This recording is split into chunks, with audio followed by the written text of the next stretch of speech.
আজকে আমাদের মধ্যে উপস্থিত আছেন আমাদের উপজেলা বিএনপির সিনিয়র যুগ্ম সাধারণ সম্পাদক জনাব অলিউর রহমান অলি। আমাদের মধ্যে উপস্থিত আছেন আমাদের পৌর যুবদলের আহ্বায়ক আলমগীর মিয়া। আমাদের মধ্যে উপস্থিত আছেন যুবদলের যুগ্ম আহ্বায়ক জনাব জয়নাল আবদিন আলামিন সহ ছাত্রদলের যুবদলের শাহিন তালুকদার যুগ্ম আহ্বায়ক, এছাড়াও ছাত্রদল যুবদল সহ অসংখ্য মহিলা দল সহ এলাকার গণ্যমান্য অসংখ্য লোক এই মানববন্ধনে অংশগ্রহণ করেছেন।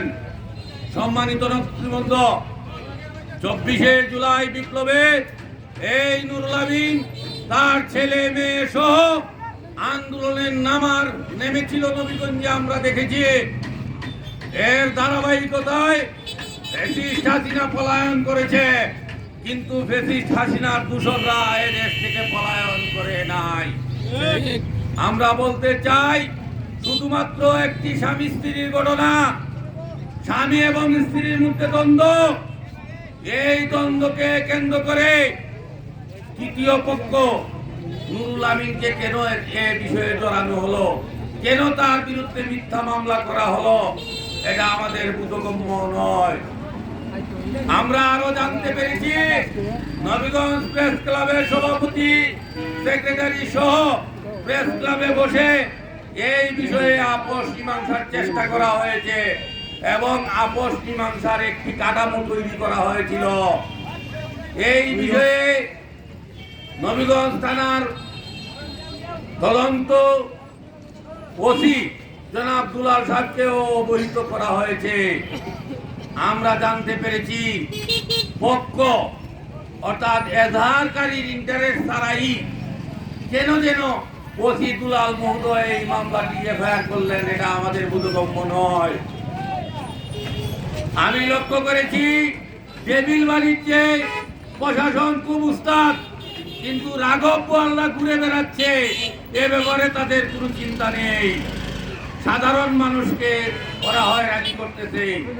নবীগঞ্জের প্রশাসন জুয়া, মদ, হিরোইন, মাদক এগুলো চোখে দেখে না, এরা চোখে দেখে বিএনপিকে, জুলাই যোদ্ধাদেরকে কিভাবে হয়রানি করা যায়।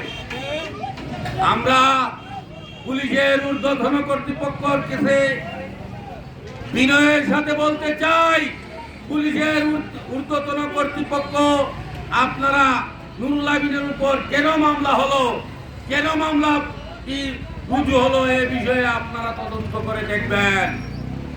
আমরা বলতে চাই, এই জমি জামা দখলে নুরুল আমিন তথা নবীগঞ্জ পৌর বিএনপির এই অভ্যাস নাই যে নবীগঞ্জ পৌর বিএনপি দালালির সাথে সম্পৃক্ত, ভূমি দস্যুতার সাথে সম্পৃক্ত, ভূমি দখলের সাথে সম্পৃক্ত।